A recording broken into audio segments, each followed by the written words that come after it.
ce matin? Bien, premièrement, bienvenue à ceux qui vont se joindre à nous pour ce beau voyage dans le livre de Daniel, dans lequel le Seigneur nous réfère. Hein? Il dit, quand vous verrez dans le lieu saint l'abomination de la désolation dont le prophète Daniel a parlé, que celui qui le lit y fasse attention. Puis c'est justement de ça qu'on va traiter aujourd'hui. On va parler de celui qui va commettre cette abomination-là, l'Antéchrist. Comment on peut le reconnaître? Au travers des années, plein de gens ont dit c'est lui, c'est un tel, c'est l'autre, puis tout ça. Puis même plus récemment, dans le temps, c'était Hitler, hein? Puis il y avait plein de parallèles qui pouvaient s'attribuer à lui. Mais c'était pas lui. Il y en a eu plusieurs. Hein? La parole nous dit qu'il y en a eu plusieurs, mais il y en a un seul de la fin qui va oser aller combattre directement contre Jésus-Christ. Fait que ce matin, on va voir comment le reconnaître, puis pourquoi ça nous concerne, nous. J'ai entendu si souvent, l'Antéchrist, ça ne nous concerne pas, c'est juste quand l'Église va être enlevée. Où on trouve ça? Jésus parle à des chrétiens. Il est en train d'expliquer quand il reviendrait, puis qu'est-ce qui se passerait, puis il nous réfère spécifiquement à ça. Fait que, qui suis-je pour dire que ce que Jésus a dit ne s'appliquera pas à moi, surtout quand il n'y a nulle part que Jésus nous dit ça. Puis on va voir l'importance de ça. La semaine dernière, bien, on a vu l'avènement du Seigneur Jésus-Christ, la fin de ce monde pour un renouvellement selon le Seigneur Tout-Puissant. Le règne de l'Antéchrist va se terminer. Puis le monde, la façon que le monde fonctionne aussi, puis ça va être un renouvellement qui va nous amener bientôt à regarder le millénium ou la période de 1000 ans. On y a appris que des chrétiens vont être éprouvés, mais ils vont comprendre pourquoi, puis tout ce que ça représente. Mais les autres ne comprendront pas. Ceux qui ne s'en tiennent pas seulement à la vérité vont devenir aveuglés par les séductions de l'Antichrist et ses plans, puis les méchants vont empirer et seront aveuglés. Dieu dit même qu'il va envoyer une puissance d'égarement pour ceux qui ne reçoivent pas l'amour de la vérité. Fait que c'est très important. On a vu les 1260 jours, 1290 jours, 1335 jours. Puis oui, il y a beaucoup de recherches sur ça. Mais pour moi, je me sentais pas à l'aise d'aller plus loin, rajouter des choses que la parole ne dit pas. Puis j'ai pas trouvé de parallèle clair, en tout cas, pour édifier ça. Mais ce que ça me dit, c'est que personne ne connaît le jour et l'heure. Puis c'est pas pour rien que c'est mis là à la toute fin.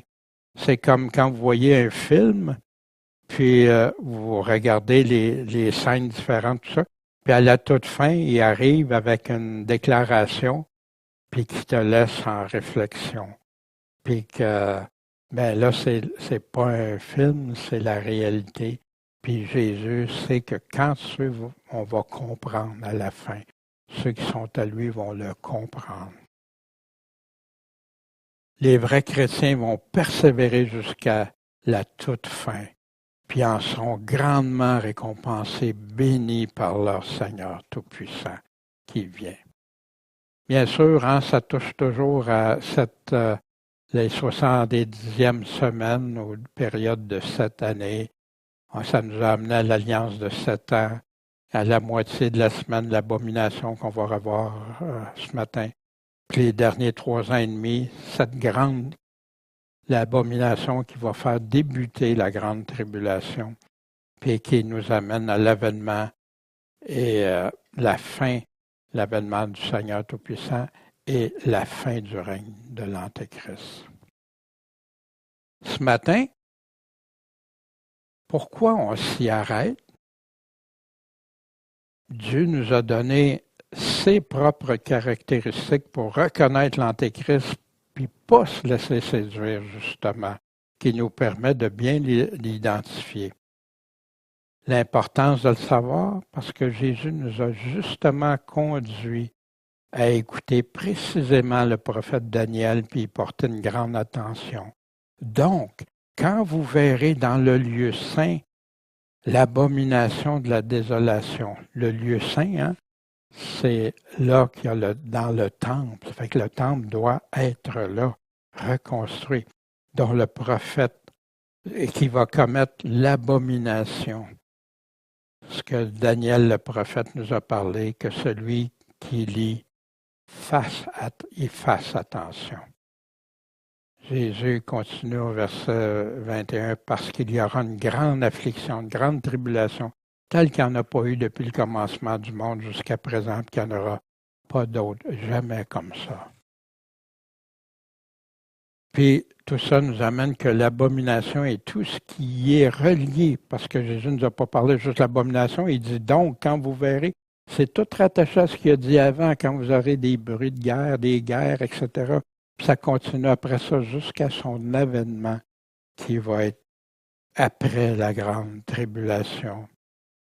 Ça concerne le règne de l'Antéchrist juste avant son avènement et son retour après.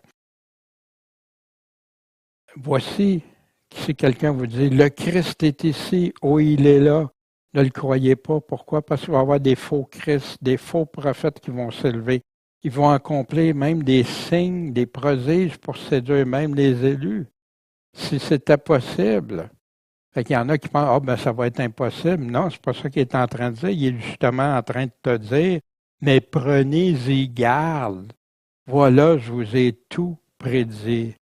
Puis, ce que je vous dis, je le dis-tu juste à quelques personnes ou seulement aux Juifs ou seulement à ceux? Non, à tous. Veillez. Comment on peut veiller et être sur nos gardes, prendre garde, si on n'écoute pas ce que Jésus nous dit? C'est une importance capitale pour le temps de la fin. Il y a des conséquences majeures pour l'éternité, pour obtenir les promesses éternelles à ceux et celles qui vaincront. Comme Jésus, on a vu, Jésus promet tout ça, mais aux vainqueurs, à ceux qui ont la foi, la confiance en lui, qui vont le suivre coûte que coûte.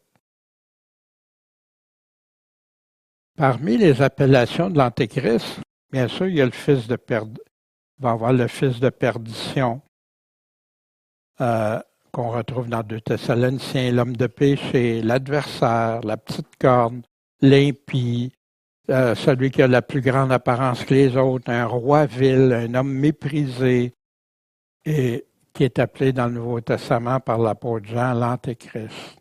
L'Antéchrist.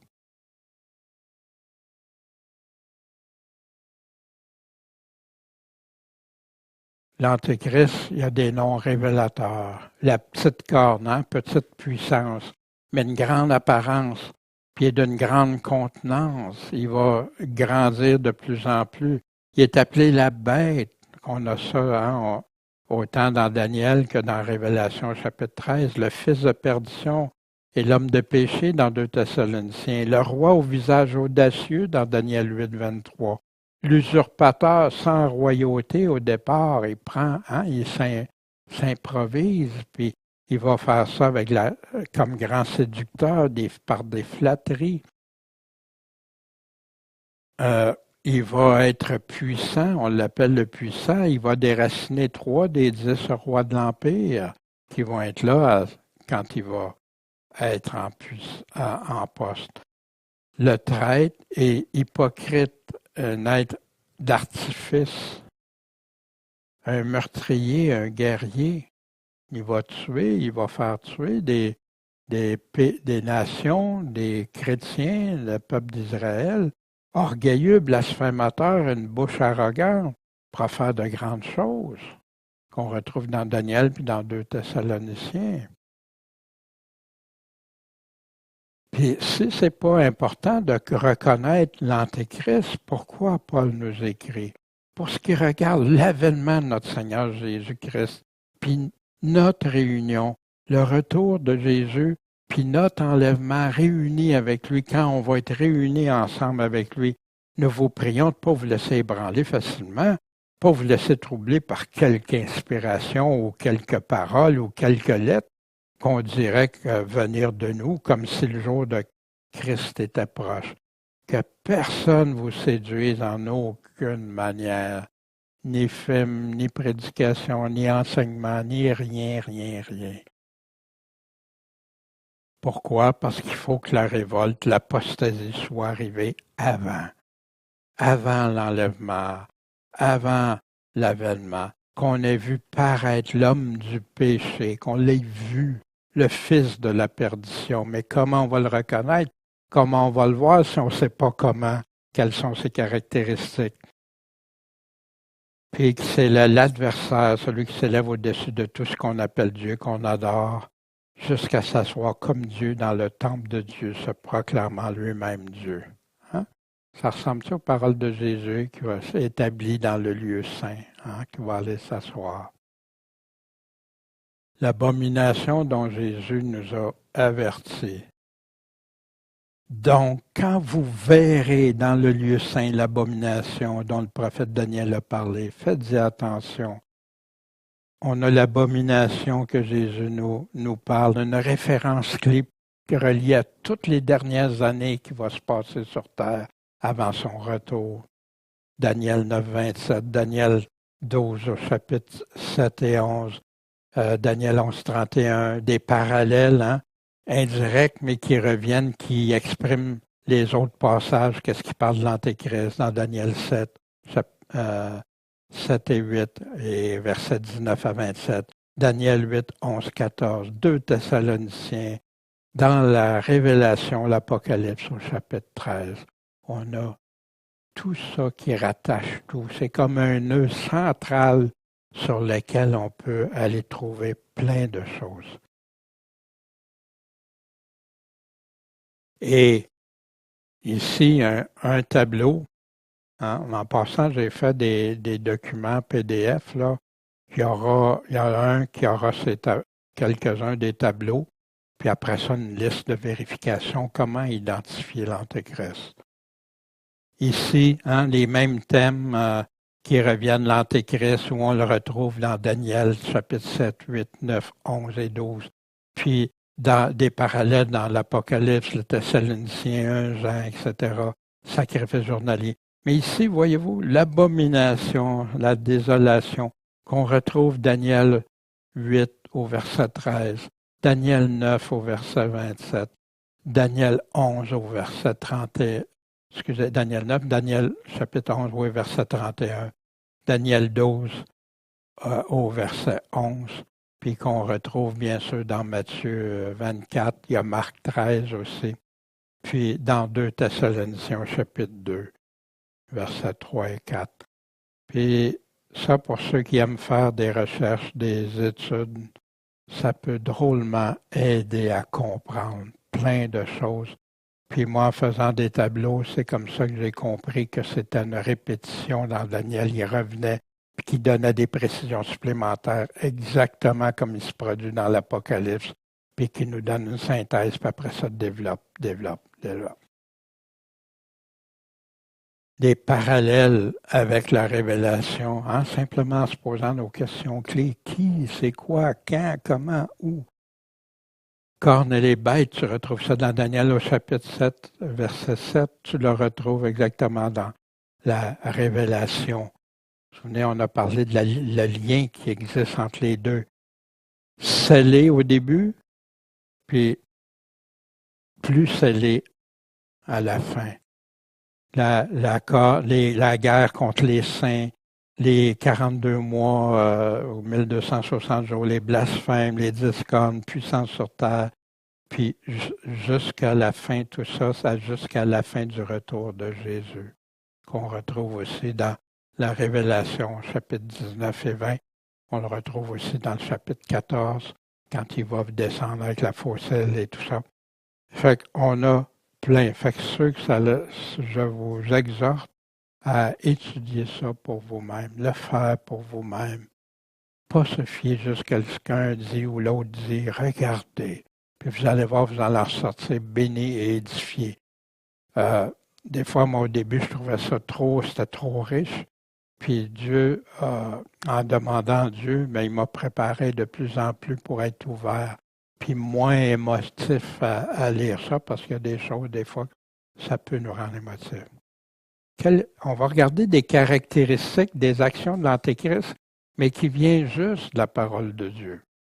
Parce que si tu veux bâtir une théorie ou quelque chose, ben là, tu n'es plus obligé de rester dans la parole de Dieu. Mais si tu veux bâtir ça sur ce que Dieu a dit, ben tu te dois de rester. On apprend dans Daniel 7, puis je vais vous faire grâce de lire tous les versets, là. Vous pourrez les regarder si vous les réécoutez ou si vous téléchargez les documents PowerPoint. La petite corne, hein, c'est une petite puissance, ça, au début. Il débute, il est de plus en plus petit, il est petit, mais il se développe, il va s'accroître, il va prospérer, que la Bible nous dit. Puis il va devenir une apparence plus grande que les autres, même si c'est une petite corne, il va ressortir plus que les autres. Il va être différent des autres rois, il y en a 10, mais il va en déraciner et éliminer 3 de ces 10 rois-là. Les yeux d'un homme, ben c'est comme quoi il voit comme un homme.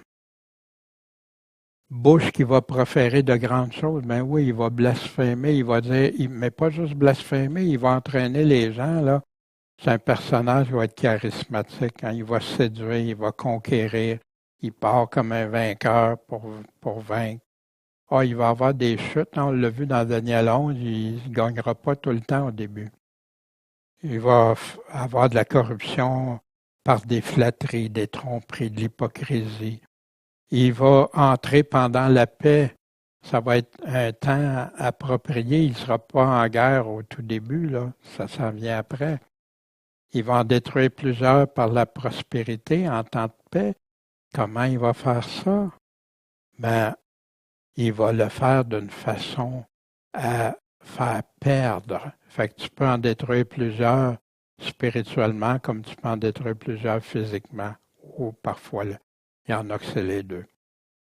Il est d'une grande contenance, une prestance, il est charismatique, les gens, wow! Oui, on sait maintenant parce que il va être un homme de ténèbres, mais sa puissance provient de Satan, son Dieu. Il y a l'autorité et la puissance de Satan.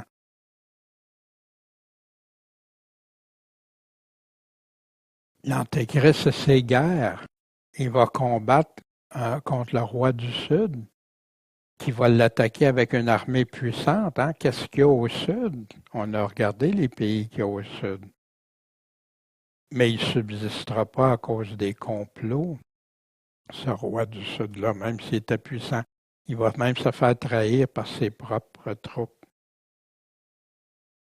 L'Antéchrist va attaquer de nombreux pays, on retrouve ça dans Daniel 11 qu'on a vu, détruire un des princes de l'Alliance.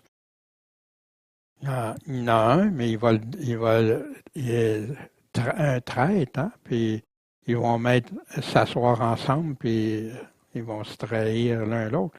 Faire la guerre aux saints, puis remporter jusqu'à quand? Jusqu'à ce que le royaume promis arrive. Il va épuiser les saints du Très-Haut, qui vont résister, ils vont faire des exploits que la Bible nous dit. Il y en a qui vont être solides, mais il y en a qui vont être éprouvés, qui vont subir des choses qui, on n'a pas les détails de précision. Fait que c'est pour ça, veillez, priez qu'on ait la force, puis rester solide devant Dieu. Il va faire la guerre aux chrétiens, puis il va faire la guerre à Israël aussi pendant une durée maximum de 3 ans et demi ou 42 mois. Il va faire tuer beaucoup de gens que la parole nous dit. Il va entrer dans Israël.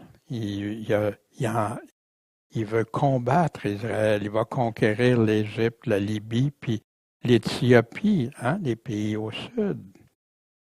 Il va s'établir entre la Méditerranée et la mer Morte, entre deux mers, proche d'Israël, proche de Jérusalem.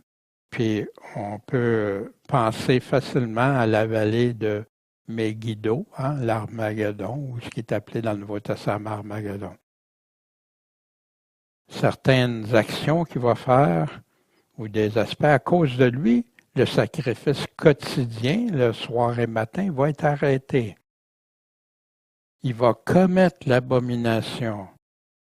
Il va parler contre le Dieu Tout-Puissant, puis il va opprimer les saints de Dieu, ses fidèles. Il va penser à changer les temps et la loi. Son règne va être limité à 3 ans et demi ou 42 mois quand on parle de son règne, parce qu'au début, il ne règne pas, mais il s'en vient, il progresse, puis rendu à 3 ans et demi, là, il y a la pleine puissance du malin. Au début, il va séduire par la paix, les flatteries, la corruption, la fraude, des cadeaux.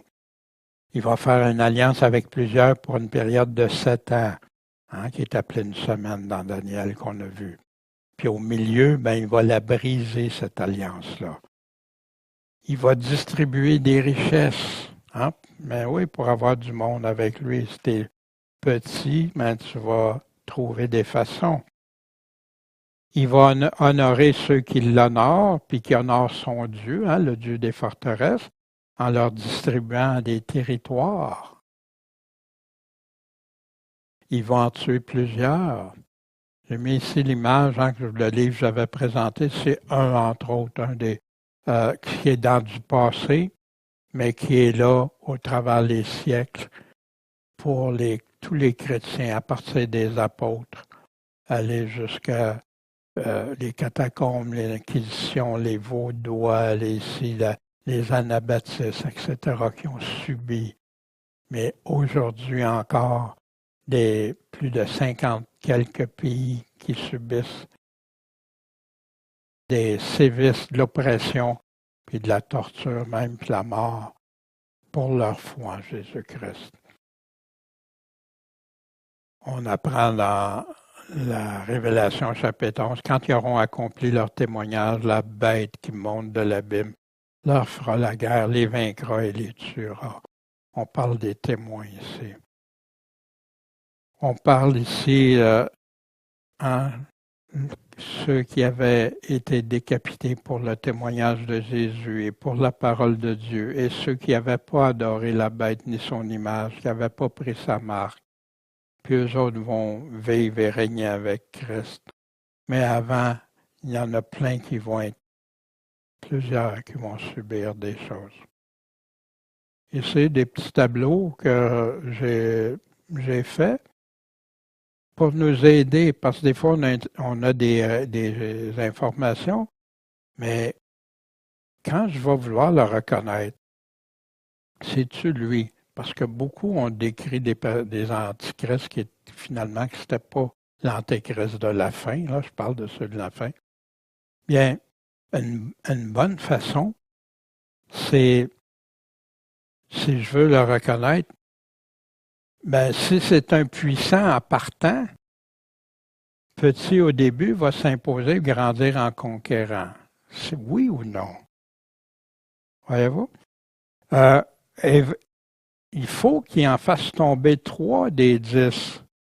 S'il n'y a pas ça, je ne peux pas dire sans risque de me tromper que c'est lui. Par séduction, intrigue, mensonge, séduction et corruption, ça c'est courant. Hein? Mais corruption des chefs des nations, ça va plus loin. Là. Ça veut dire que c'est plus au niveau international, hein, mondial.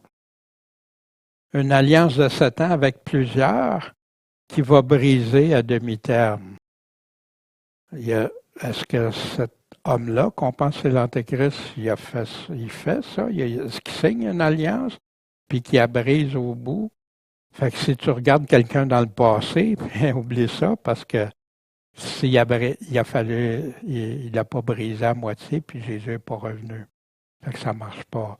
Vous, le principe, c'est de se poser, de nous amener à réfléchir. Il va faire plusieurs guerres pendant 42 mois, oui ou non? Puis il va en perdre quelques-unes au début. L'origine, est-ce qu'il est l'origine de l'abomination que Jésus a prédit? Est-ce qu'il va s'asseoir dans le temple, se proclamer Dieu? Il faut que le temple soit là. Il faut qu'il se proclame Dieu. Alors, il y en a plein qui se sont proclamés Dieu. Même beaucoup de papes même se sont proclamés comme étant Dieu.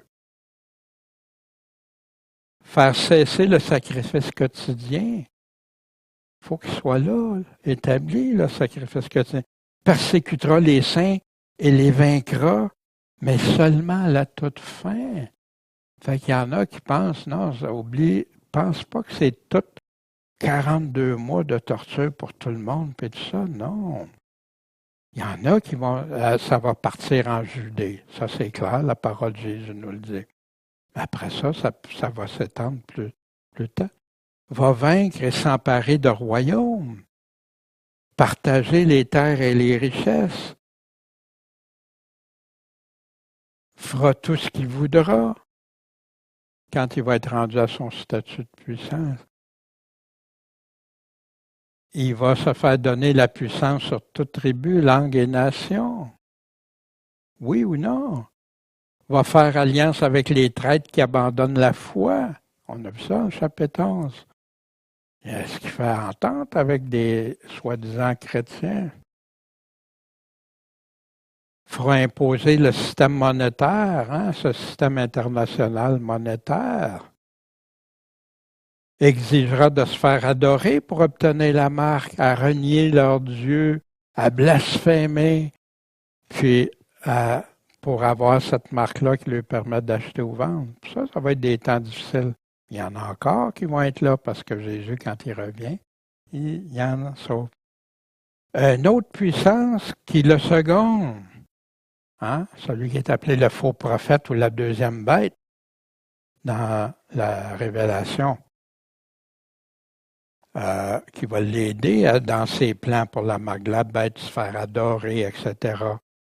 Y a-t-il l'autorité et la puissance de Satan? Est-ce qu'il a essayé ou il a réussi à changer la loi de Dieu et les temps? Il essaye, en tout cas. Est-ce qu'il voudra combattre Jésus-Christ? Puis, est-ce qu'il va être détruit et envoyé dans le lac de feu avec son faux prophète?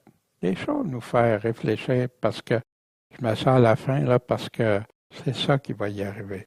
Son court règne de temps, c'est là qu'il s'en va. Mais le but de l'exercice, c'est d'en arriver vous-même en lisant la parole, en regardant des passages parallèles, puis tout ça. Il y en a d'autres, je ne les ai pas toutes mis. Il y en a qu'on a vu tantôt, il y en a, on va voir un petit peu. Il y en a dans la parole. Quel exercice édifiant, quelles caractéristiques, toi, que tu lis dans ta Bible, là, que peut-être qu'il n'y aura plus rien, plus d'enseignement, plus rien autour de toi. Je pense pas que ça va être encore accessible, des enseignements ou même les Bibles qui vont devenir illégales, comme c'est le cas dans plusieurs pays actuellement. Que pour être chrétien, il faut se cacher. Tu n'as plus des pasteurs qui vont abandonner les troupeaux parce qu'ils ont prêché des choses qui ne sont pas selon la parole, puis ils vont devenir des faux bergers. On a plein d'avertissements de ça dans le Nouveau Testament. Mais qu'est-ce qu'ici, toi, tu peux trouver? Puis mettre là comme action, comme caractéristique qui te permettrait d'identifier. Puis là, pourquoi de ça? C'est parce que si tu fais ça, ça va te rester dans ta tête, dans ton cœur. Puis même sans rien autour pour t'aider, tu vas, puis en demandant à Dieu, demandez, vous recevrez, cherchez, vous trouverez.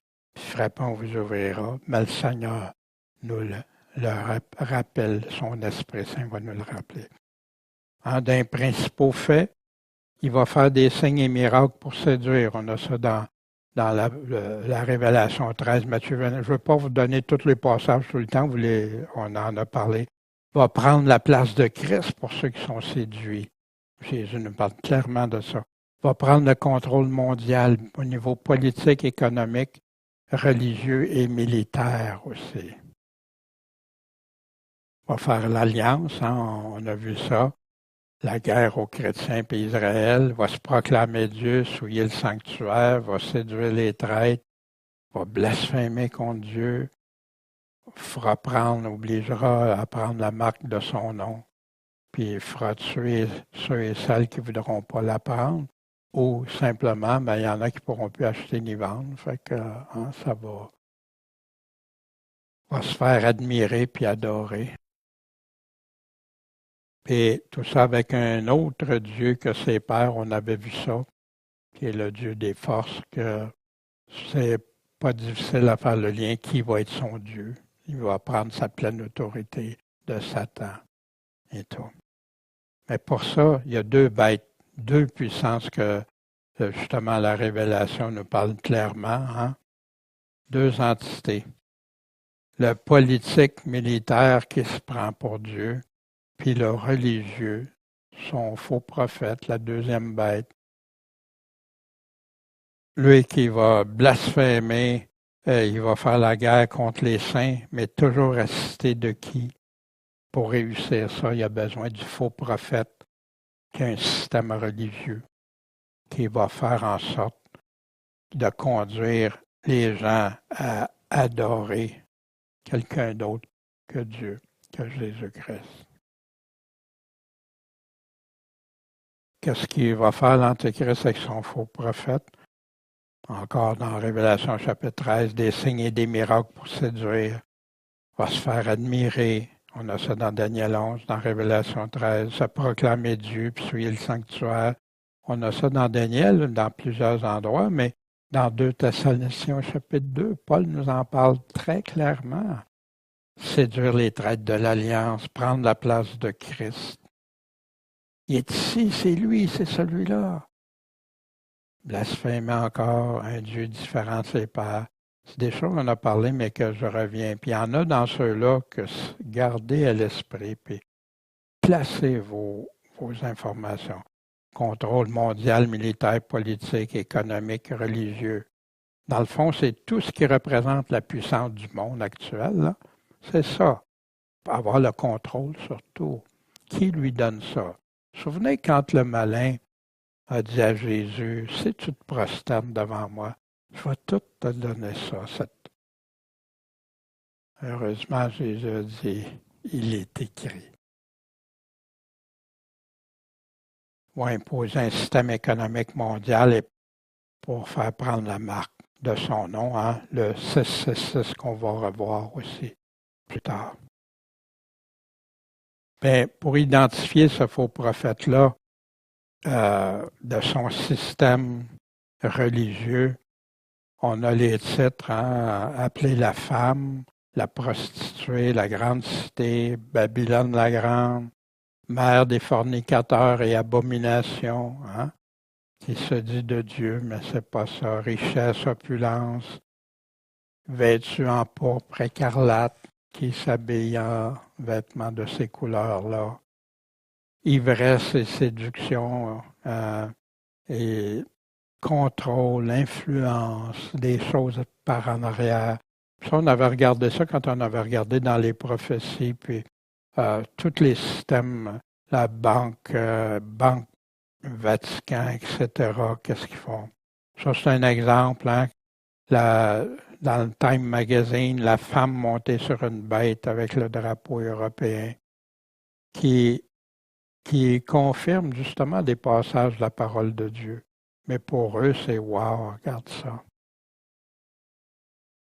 Des caractéristiques essentielles pour identifier la grande cité, la prostituée de Babylone, parce qu'elle va être avec cet antéchrist-là. Fait qu'elle est aussi importante. Bien, un tableau que j'avais fait dans le temps qu'on fait prophétie, mais je l'ai raccourci, là, mais qui peut donner une bonne idée. Puis j'avais pris ça dans Révélation chapitre 17. Qu'est-ce qu'on y apprend? Assise sur des nations. Ça pourrait être l'Église universelle romaine? Est-ce que ça pourrait être Jérusalem? Est-ce que ça pourrait être l'islam? Parce que certains pensent que c'est l'islam, islamique, ou autre. Fait que pour que ça soit, pour identifier clairement, puis sans risque d'erreur, il faut que tu coches qui. Puis il faut que ce soit complet. S'il manque une des caractéristiques, sois très prudent avant d'identifier. Mais à date, en faisant des recherches, bien, c'est devenu très clair qui est Yves du sang des saints des martyrs, qui s'appelle Ville éternelle, une grande cité, mais qui a une influence sur partout un peu sur la terre, qui est de connivence avec l'Europe, qui est de connivence, qui s'appelle catholique romain universel, l'Empire qui était là, qui revient, qui est en toile de fond, etc. La bête, ce 8e roi temporaire, hein, quand il parle l'intelligence, la sagesse, justement dans le chapitre 17, les 7 têtes sont 7 montagnes, hein, 7 collines sur lesquelles la femme est assise. Quel hasard, le Vatican fait partie d'une des 7 collines. Ce sont aussi 7 rois. 5 sont tombés, un vit, puis l'autre, en tout cas, etc. Puis la bête qui n'est plus, est elle-même un 8e roi. Elle provient des 7, s'en va. Puis les 10 cornes que tu as vues sont 10 rois qui n'ont pas encore reçu l'Empire, mais ils vont avoir la puissance comme roi avec la bête pour 1 heure, ça veut dire pour pas longtemps. Ils ont un même dessein, ils s'entendent, le plan c'est le même. On va voir ce plan-là bientôt, dans quelques... Puis ils vont donner leur puissance et leur autorité à la bête. Puis qu'est-ce qu'ils vont faire? Ils vont combattre contre qui? Contre l'agneau. Mais l'agneau va les vaincre. Pourquoi? Parce qu'il est le Seigneur des seigneurs, le roi des rois. Puis ceux qui sont avec lui sont les appelés, les élus et les fidèles. Vous savez, quand Paul nous apprend que Jésus s'en vient, les morts ressuscitent en premier, ceux qui sont encore en vie montent à la rencontre du Seigneur dans les airs, puis où Jésus s'en va sur la terre pour établir son règne, au millénium. Puis on va être avec lui.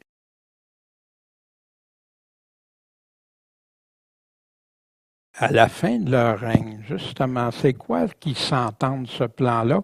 On a ça écrit dans le psaume 2. Pourquoi ce tumulte parmi les nations? C'est pas ça qu'on constate de plus en plus. Pourquoi les peuples projettent-ils des choses vaines? Les rois de la terre se sont levés et les princes se sont concertés ensemble contre qui? Contre l'Éternel et contre son oint, contre Dieu et son Fils. Rompons leurs liens, jetons loin de nous leurs cordes. On n'en veut pas être obligé de suivre ce qu'on nous a donné. Celui qui est assis dans les cieux, lui, va s'en rire.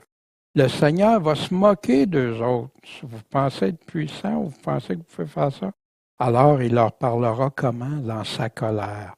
Il les épouvantera dans son courroux. Ces braves-là vont changer.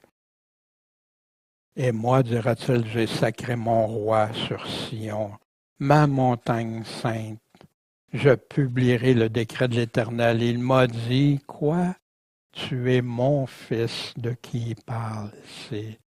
Puis celui qui va être sur la montagne sainte qu'on va voir, hein, le roi sur Sion, la montagne des Oliviers. Je t'ai engendré. Demande-moi, puis je te donnerai les nations pour héritage et pour possession les bouts de la terre. Puis c'est exactement ce que Jésus promet à ceux qui vont être avec lui, qui va partager ça. Lui va donner le règne avec ceux qui vont avoir été ses fidèles. On l'a vu aussi pour ceux qui ont, dans Révélation chapitre 20, la première résurrection. Servez. Puis là, il dit, tu vas les briser comme avec un sceptre de fer. Hein? Tu vas les mettre en pièces comme un vase de potier. Ils ne gagneront pas. Maintenant donc, ô roi, ayez de l'intelligence et recevez instruction, juge de la terre. Quelle instruction? L'instruction de Dieu. Dieu leur donne encore une chance à ceux qui vont le vouloir et le faire, de se repentir. Servez l'Éternel comment? Avec crainte, c'est lui que vous devez craindre. Réjouissez-vous avec tremblement. Oui, on se réjouit, mais on sait que ça va brasser, on connaît tout ça. Rendez hommage à qui? Au Fils.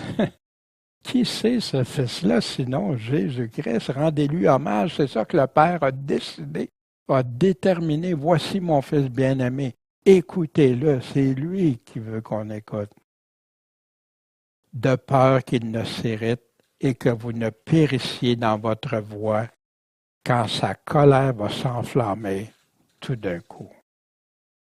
Heureux tous ceux qui vont se confier en lui, qui vont écouter ses instructions, que c'est lui qui va être la crainte du Seigneur, pas pour être terrifié, mais pour craindre plus Dieu que tout ce que les hommes pourraient faire. Fait qu'à la fin de leur règne, là, quand les pécheurs ont comblé la mesure, c'est ça qui se produit. Avec l'Antéchrist puis ceux qui vont se joindre à lui, c'est ça leur plan, qui ont un même plan d'essayer de se rebeller contre le Seigneur, combattre contre le roi des rois. Quand le mal va être appelé bien, c'est important parce que c'est ça qui est en train de se passer depuis plusieurs années, mais qui va aller encore plus loin. Malheur à ceux qui appellent le mal bien, puis le bien mal, qui font des ténèbres la lumière. Hein? C'est ténébreux, mais oh, wow, c'est beau, c'est... Hein? Puis plein de lumière, d'artifices, de couleurs, puis tout ça, wow! Mais c'est mal, c'est déguiser le mal avec ça, qui font la mer doux. C'est pas bon, mais c'est comme si c'est bon. Et le doux qui le rendent amer. Oh non, on n'aime plus ça, là, on change. Et ça, on avait ça dans Ésaïe 5 pour la fin des temps. Celui qui déclare juste le méchant et celui qui déclare le méchant le juste, ben, sont tous deux en abomination. Mais des fois, il parle d'abomination pour l'homme, mais là, il parle d'abomination à l'Éternel. C'est abominable pour Dieu. Si tu dis que le méchant, c'est correct, s'il est juste, puis que c'est abominable pour Dieu. Voici dans Malachie encore pour des choses pour la fin. Vous fatiguez l'Éternel par vos paroles et vous dites, en quoi est-ce qu'on le fatigue? C'est en disant quoi? Quiconque fait le mal est bon aux yeux de l'Éternel. Et c'est en eux qu'il prend plaisir. Ça ressemble pas, ça, dans Jude, quand il dit ceux qui bafouent la grâce de Dieu par l'impiété. Ah, tu vis dans l'impiété, c'est pas grave. Dieu t'aime comme ça. Mais c'est quoi? T'es sauvé. Et papa, t'es sauvé. Puis laisse pas personne te dire le contraire. Ben ici, Dieu dit le contraire. Ici, Dieu dit quiconque fait le mal, qui dit que quiconque fait le mal, qui est bon au Dieu de l'Éternel, puis que Dieu prend plaisir en ceux qui continuent de pécher, d'aller dans les choses. Ça fatigue l'Éternel, hein? Ça l'épuise. Puis si tu l'épuises, penses-tu que tu vas pouvoir lui plaire, lui être agréable? Ou bien, ben, où est le Dieu de la justice? Hein? On voit tout ce qui se passe, puis ben, c'est ça la foi. Où? Et dans 2 Thessaloniciens, hein, qu'on a vu, parce qu'il faut que la révolte, l'apostasie soit arrivée auparavant, puis qu'on ait vu paraître l'homme du péché, le fils de la perdition. Puis lui, il ne peut pas être là quand l'apostasie n'est pas à son comble, quand ils n'ont pas fait le comble, hein, combler la mesure devant Dieu. Il ne peut pas être là parce que les gens ne l'accepteront pas. Mais si le terrain est préparé, ils vont l'accepter. Là, la chronologie, quand le mal sera appelé bien, puis le bien mal. Au début, tout le monde a ce qui est mal, ben c'est abominable, c'est pas correct, hein? Autant l'homme que Dieu. Puis là, tout à coup, ben, c'est devenu une maladie, tout ça, là. Écoute, pas vraiment de sa faute.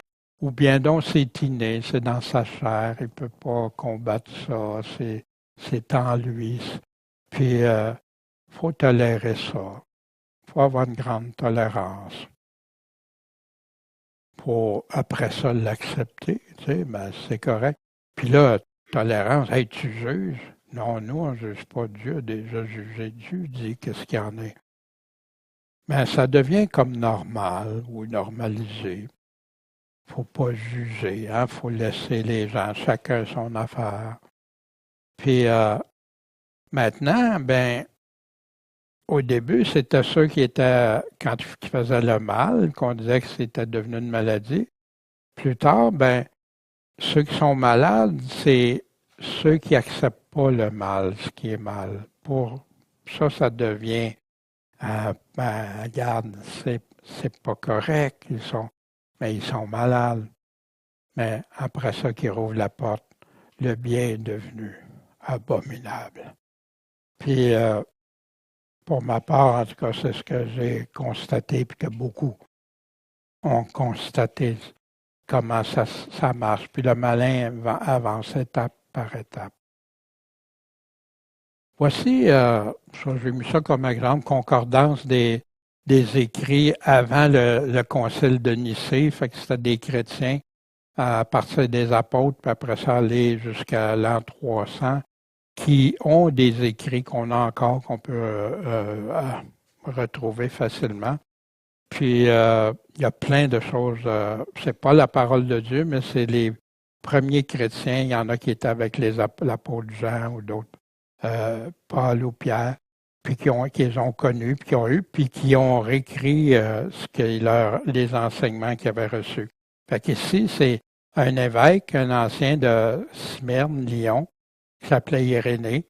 C'est un grec qui a vécu de 130 à 202 après Jésus-Christ. Puis voici ce qu'il a écrit.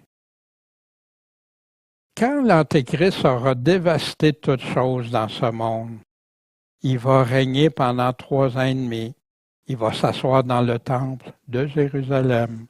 C'est alors que le Seigneur descendra du ciel dans les nuées, dans la gloire du Père. Il jettera cet homme impie et tous ses partisans dans le lac de feu, mais il fera entrer les justes dans les temps de son royaume. Toutes les prophéties de son genre se rapportent sans conteste. Si on retrouve ça dans Hérésie, le livre qui est écrit sur les hérésies, partie 5. Les prophéties de ce genre se rapportent sans conteste à la résurrection des justes, qui aura lieu après l'avènement de l'Antéchrist et l'anéantissement des nations soumises à son autorité.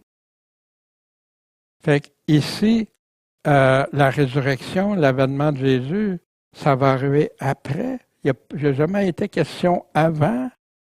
C'est des nouvelles théories qui sont parties dans les années 1700 à Darby et compagnie, qu'on a déjà regardé, d'où ça venait ces enseignements-là qui contredisent la parole.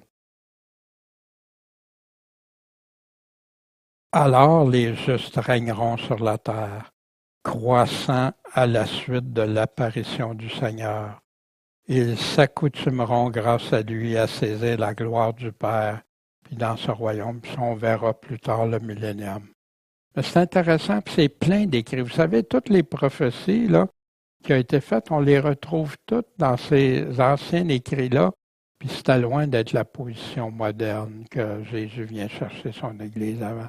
Mais tu as sur l'Antéchrist, la bête, la marque, tu as sur tout ce que Jésus nous a enseigné, puis les apôtres.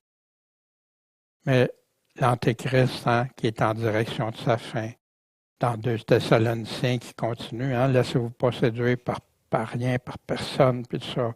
Avant que l'avènement arrive, il faut qu'on l'ait vu s'asseoir, il faut qu'on voit qu'il y ait l'apostasie et tout ça. Alors paraîtra l'impie que le Seigneur détruira par le souffle de sa bouche, qui l'anéantira par l'éclat de son avènement. L'apparition de cet impie va avoir lieu avec la force de Satan. L'apparition, parce qu'il n'est pas là, personne ne sait. Puis quand il va apparaître, c'est ça. Avec toute puissance, avec des prodiges, des faux miracles, puis toutes les séductions du péché, de l'iniquité parmi ceux qui se perdent, parce qu'ils n'ont pas reçu l'amour de la vérité pour être sauvés. Ils ont pris plaisir dans l'injustice, puis ils vont être condamnés, que Paul dit. Mais il dit à vous, de se sanctifier dans la foi, dans la vérité. Il nous a appelés à cela par notre évangile pour que vous possédiez la gloire de notre Seigneur Jésus-Christ.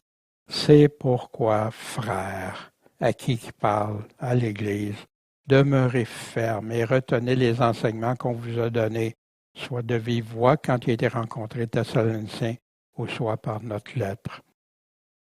Que notre Seigneur Jésus-Christ lui-même est Dieu, notre Père, qui nous a aimés et qui nous a donné dans sa grâce une consolation éternelle. Les Thessaloniciens subissaient plein de persécutions, mais une consolation éternelle dans sa grâce et une bonne espérance console vos cœurs et vous affermisse en toute bonne doctrine, la doctrine de Christ, la seule doctrine la seule doctrine qui va nous conduire dans le salut.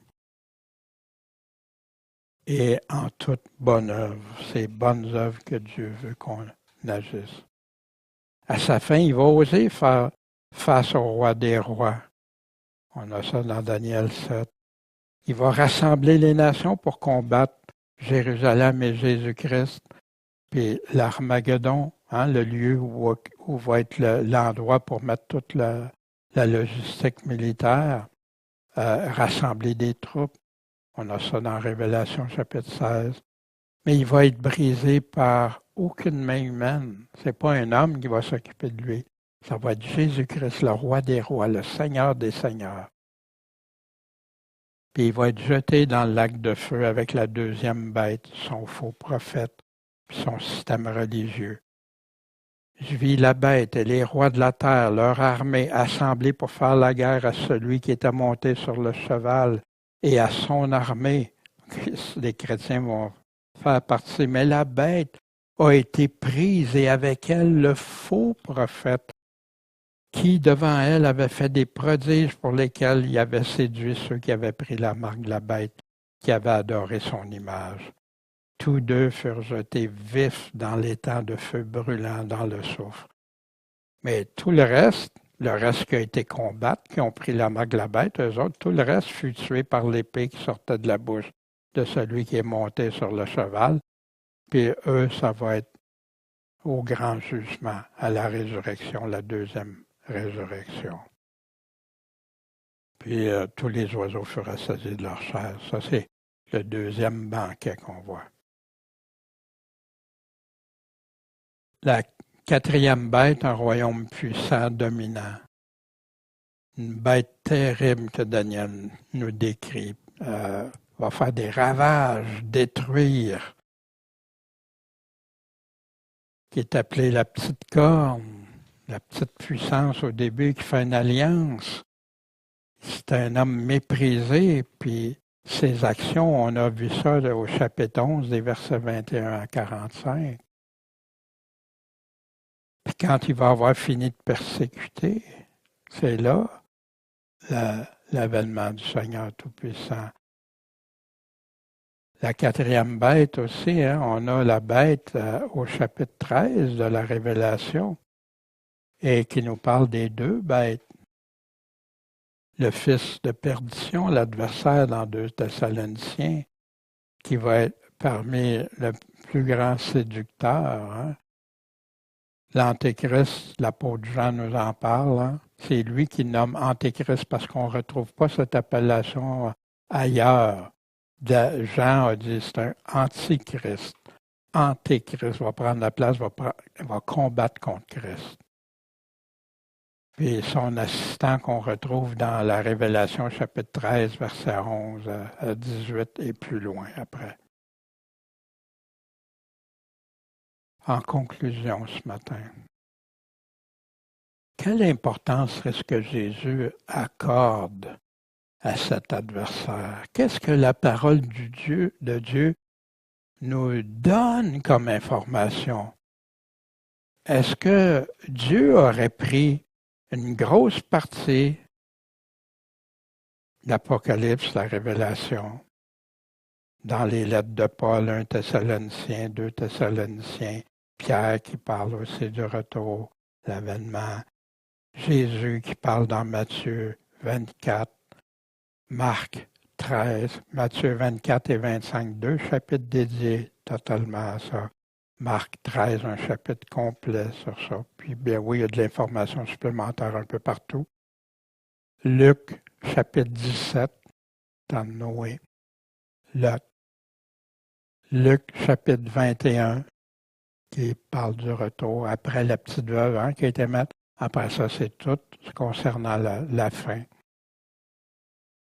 Et tous les autres endroits qu'on peut lire, mais dans l'Ancien Testament qui est rempli concernant sa première venue, mais sa seconde venue aussi. Puis on va voir aussi dans l'Ancien Testament pour les 1000 ans, on va voir plein de choses intéressantes que le Seigneur nous a laissées. Mais pourquoi Dieu, si ça pas, c'est pas pour le chrétien? Qui lit la parole de Dieu? Des non-chrétiens? Ah, il y en a, mais c'est pas. Il écrit ça pour tout le monde, que les gens viennent à repentance. Ce que je dis, je le dis à tous. Soyez sous vos gardes, priez, veillez. Puis il répète la même chose les vierges sages qui ont prié, veillé. Mais les folles n'ont pas veillé, n'ont pas été en garde. Qu'est-ce que représente l'homme de perdition pour le monde? Ça va être l'homme extraordinaire pour certains. D'autres qui vont subir des terribles choses. Pensez aux pays qui vont se faire éclipser, des guerres et tout ça.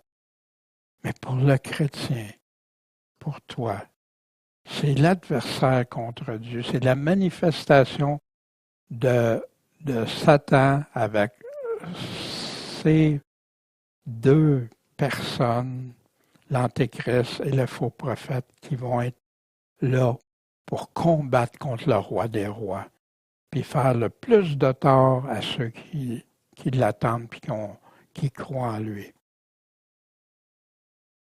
Mais nous, c'est pour pas être séduit, amené ailleurs, on doit connaître les signes. Imaginez comment tu peux savoir si quelque chose est correct ou pas si tu n'as pas d'informations. Mais là, Dieu nous les donne, noir sur blanc.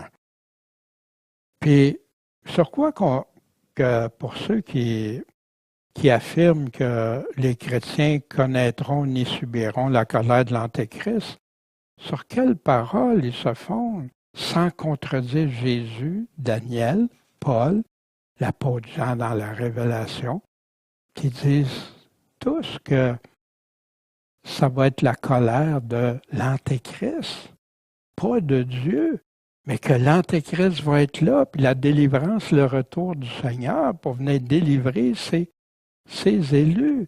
Fait qu'il y en a qui changent le mot élu maintenant, pour ça c'est juste pour les Juifs ou ceux qui vont se convertir après. Tu veux dire, tu as deux évangiles maintenant? Où Jésus nous a parlé de ça? Nulle part. Il va protéger, il va préserver, il va secourir, il va aider, mais il ne dit jamais que les personnes auront à subir aucune tribulation, puis que ça va être facile, mais qui va toujours être là pour ceux qui sont fidèles. Qui tu vas suivre? Comment tu vas savoir si tu suis vraiment Jésus-Christ? Sinon, écoutez ce qu'il nous dit. Comment tu peux le reconnaître, cet homme vil qui va séduire un peu partout à travers le monde, qui va en entraîner plein avec lui, puis que même ils vont avoir un esprit d'égarement. Dieu, c'est ça ou jamais mieux ça? C'est ça. Bien, c'est pas toujours facile, c'est pas des choses agréables, c'est pour ça qu'il y en a qui veulent tellement pas que ce soit ça qui arrive, qui maquillent les choses. Mais nous, on peut pas faire ça. Puis si tu es un enseignant, un pasteur, prédicateur, ou que tu parles du retour de Jésus, avant de dire que Jésus va venir chercher avant l'Antéchrist, avant la marque de la bête, puis tout ça, où tu trouves ça? Où c'est écrit ça? Moi, quand je lis Jésus, il nous parle tout de ce qui va arriver avant son avènement puis l'enlèvement de ceux qui croient en lui, des saints. Puis tout ce qui va se dérouler entre. Comment tu peux mettre de côté ces paroles? Mais je prie pour plusieurs que j'ai entendu parler, des amis, même pasteurs qui enseignent ça, que Jésus va revenir avant, puis que la grosse majorité aujourd'hui enseigne ça. Puis quand tu leur demandes, mais où tu trouves ça, ils sont pris au dépourvu, ils citent quelques passages, mais ils ne regardent pas avec le contexte. Quand tu poses des questions avec le contexte, ça ne marche plus. C'est grave.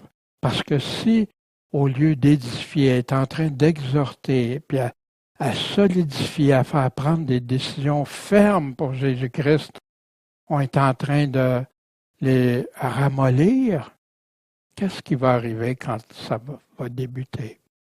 Ben, c'est là qu'il y en a beaucoup qui vont abandonner, qui vont même devenir des traîtres, puis qui vont, pour eux, Jésus qui va abandonner la foi. Moi, on m'avait dit que Jésus revenait, fait que ça ne peut pas être l'Antéchrist, Jésus va venir avant.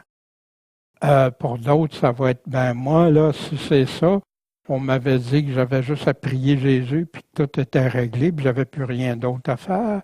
Pour d'autres, ça va être, c'est plein, soyons prudents. Puis de grâce, si tu enseignes des choses comme ça, regarde avec Dieu. Puis si tu n'es pas sûr, dis pas des choses que Jésus n'a jamais dit, parce qu'il nous le dit, n'ajoute rien à sa parole de peur qu'on soit trouvé menteur. Et je dis ça avec tout mon amour, parce que moi-même, j'ai été pris avec des enseignements qui allaient dans ce sens-là. Puis quand j'ai commencé à regarder juste ce que Jésus disait, il y a plein de choses qui se sont effacées, puis ça s'est révélé être des fausses doctrines. Des fausses doctrines, c'est des choses qui ne viennent pas de ce que Jésus a dit, ou ses apôtres que lui a choisis. Bien, à ceux qui veulent, on va continuer par la suite. Regardez qui pourra faire partie des vainqueurs selon Jésus, parce qu'il fait toujours ses promesses aux vainqueurs. Puis qui va vaincre l'Antéchrist à la fin? On sait que c'est Jésus, mais nous qui allons suivre, on va regarder ça, on va voir le millénium, on va voir différentes choses. Puis, pour ceux qui sont intéressés à l'explorer, puis en passant, moi j'aime ça quand quelqu'un dit je doute de ça, ce que tu as dit, que tu doutes de moi, c'est pas important.